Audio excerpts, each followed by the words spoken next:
Thank you for having me to Wales. I was born of an English mother in Doncaster,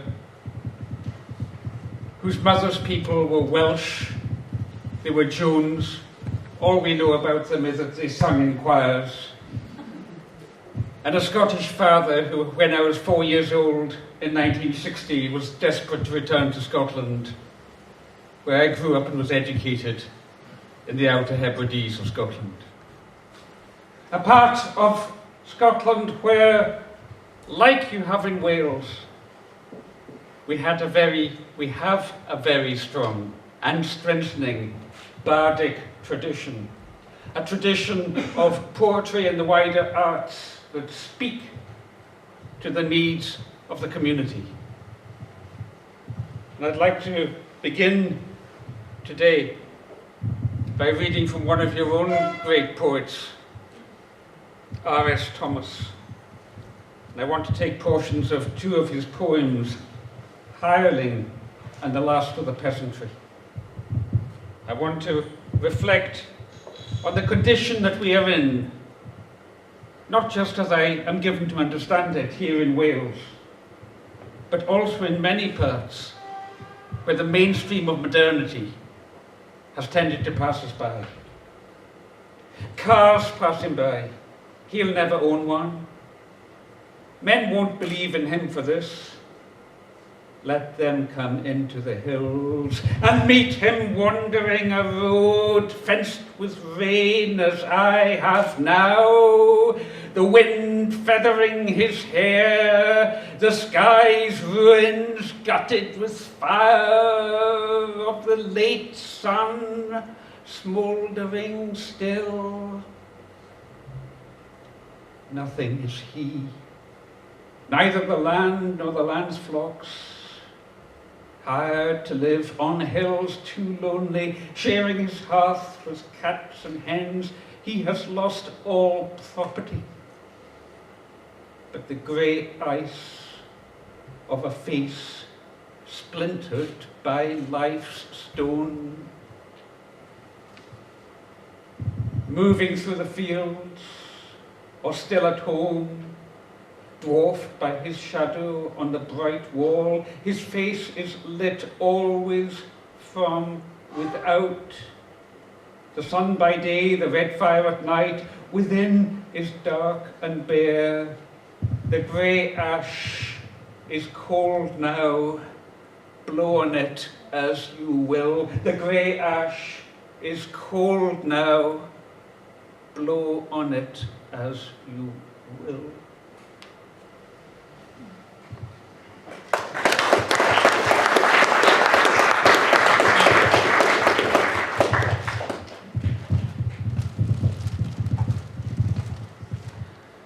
When we speak about land reform, we're not just talking about agriculture. We're talking about what it means to be human. I brought with me here a depth charge. You know what a depth charge is? You drop it into consciousness and it sinks deeper and deeper into the human heart. I'm just back from home on the Isle of Lewis, where a group of 17 of us, mainly from West Papua, Indonesia, were studying community land trusts. And Chris, I brought you this, a marag do, a black pudding. Traditional from the land, made with sheep's blood and oatmeal. Forgive me the vegans here, but I am talking about a context in which we are integrating things like woodland for farming you're seeing here, like crofter forestry, crofter small-scale agriculture. We're integrating that with many types of land use. We are integrating the ecology with other aspects of community, such as provide the likes of the marag do, the black pudding there.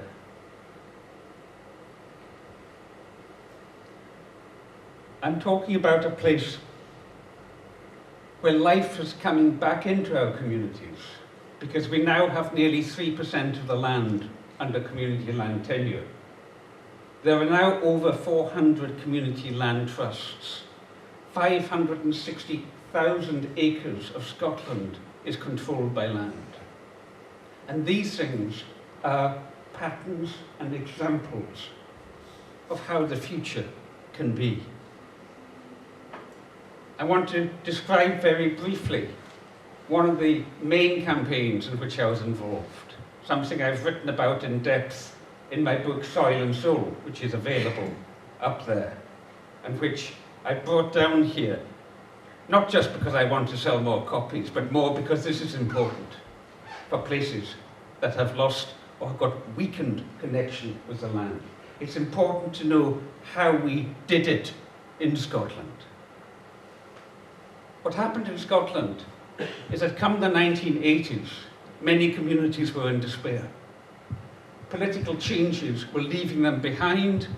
The main function of the land appeared from a Westminster point of view to be to provide tax breaks so that the likes of Terry Wogan could plant massive conifer forests over the land of our people and place. Communities were dying, people were saying there is no hope. In 1991, a small group of us got together, and to cut a long story short, we founded something called the Isle of Egg Trust, which was a total mockery.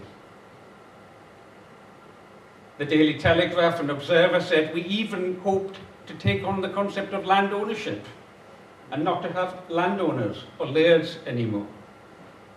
We were correctly described as being a penniless trust because we started with £10 in the bank and just a shell of a trust organisation that we legally established to challenge the psychology of landed power. But it was bigger than that, because we had to challenge our own psychology. We had to challenge the way that our minds within ourselves and within our political representatives had become imprisoned. We had to show what could be done. And again, to cut a long story short, eventually, after 6 years, on 12th of June, 1997, 21 years ago, we had the anniversary of that. Sorry, 21 years ago. We had the 20th anniversary last year of that. The Community on Egg, which took over control of the original trust from those of us who founded it, became democratized. They took control and responsibility, the ability to respond, as distinct from merely reacting. And they raised 1.6 million in an international appeal. And Egg became owned by its tenants, all 7,000 acres of it. What comes out of that? In my view, 4 main things come out of community land tenure. And it may be very different as to what your needs are in Wales. But in Scotland, those 4 things are that land can be made available for social housing. The children can afford to stay because they're not needing to earn the equivalent of a full salary at minimum wage, merely to pay the mortgage on the housing plot alone, never mind the house. Because communities are then empowered, and planning authorities tend to be very friendly towards community bodies in Scotland, because we've now got the civil servants on board. The civil servants have lost their fear of communities, and instead of seeing them as something risky, see them as being the way to implement policy and to take responsibility so that government doesn't have to try and do everything for itself. So social housing is one thing. Access to the ecology, including the energy that is in the environment, is another. So last week with the West Papuans, I took them to the Point and Sandwich Trust, where 3 modest-sized wind turbines on the moor are generating nearly £1 million a year that is being distributed in the economy. Quite literally, the old folks' care homes and things like that are being funded out of the community wind turbine, instead of the profits being exported to multinationals. They did that by raising a bank loan from Santander Bank, something that people said they could never do, but they have done it, and many other examples. Thirdly, entrepreneurship. What community land reform does is it squares the circle between capitalism and socialism. It provides a context of community holding in which individual entrepreneurship can take place. And so on Egg, they have a microbrewery. They have many small businesses.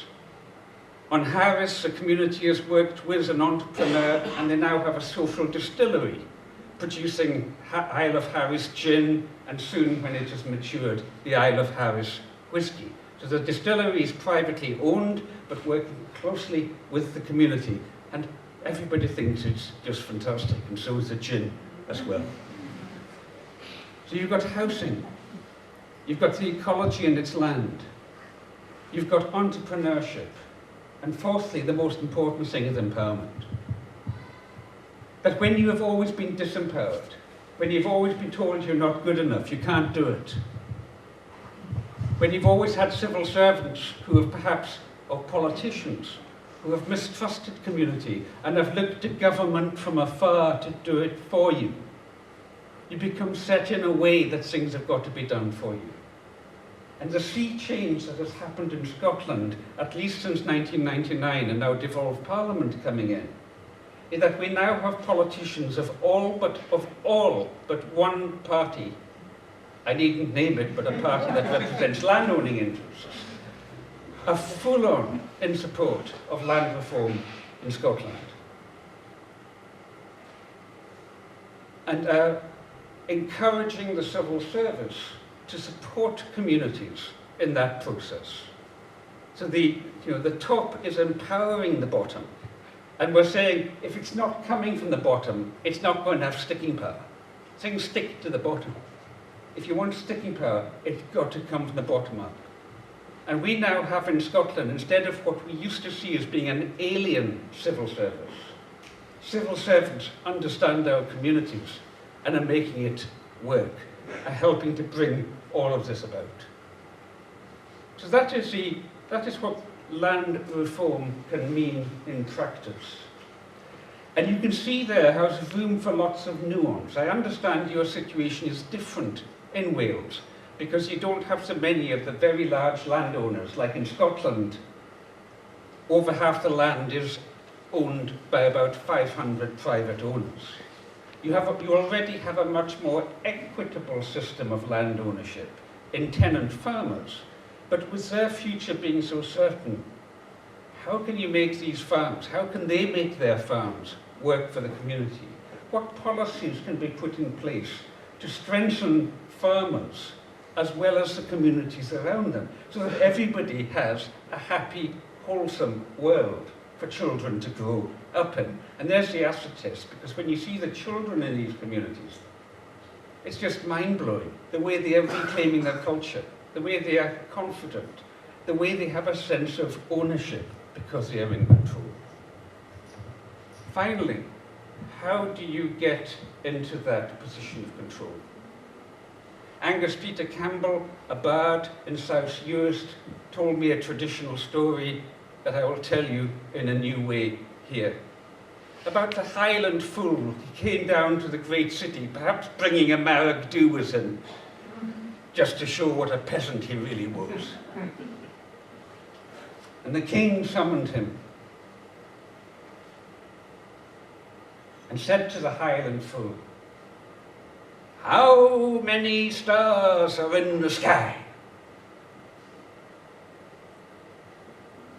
And the fool replied, "You count them." You see, we've got to get our heads together. This is not about sloganizing politics. This is not about populist politics. This is about figuring out things that are going to work and can be patterns and examples in small ways. You dig out, maybe starting with a teaspoon, and then with a spade, and a digger comes in behind, and then political process can more confidently flow into those channels. So you've got to have your head together. And then the king said to the Highland fool, "Where is the centre of the earth?" expecting, of course, that he would say Edinburgh or Cardiff or London or wherever it was. And the fool was knowing what peril he was in, that if he got the answer wrong, he was going to be thrown into the dungeons. But at the same time, he could not, because he was a bard, because poetic truth must be spoken truthfully.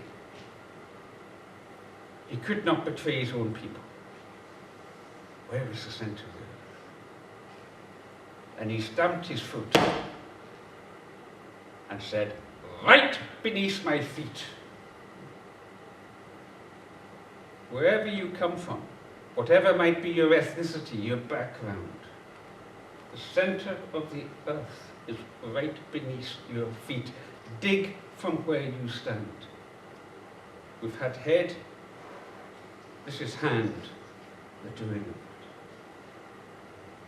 And finally the king thought he's got him. He's going to have him strung from the gallows the next morning. How much am I worth?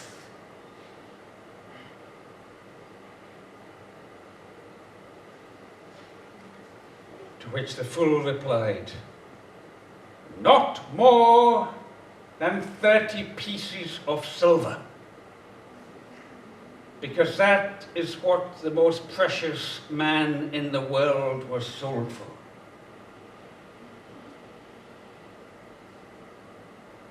And there we have heart. Head, hand, and heart, the 3 H's of community. Because you cannot put a price on human worth. You cannot put a price on what it means to become more fully human, to have vision and meaning, to remember that which has been dismembered, to revision or reimagine that which has withered from lack of imagination, to reclaim what is necessary to bring a future about that gives life, that gives not just any old life, but life abundant. I end with the second half, and forgive my pronunciation,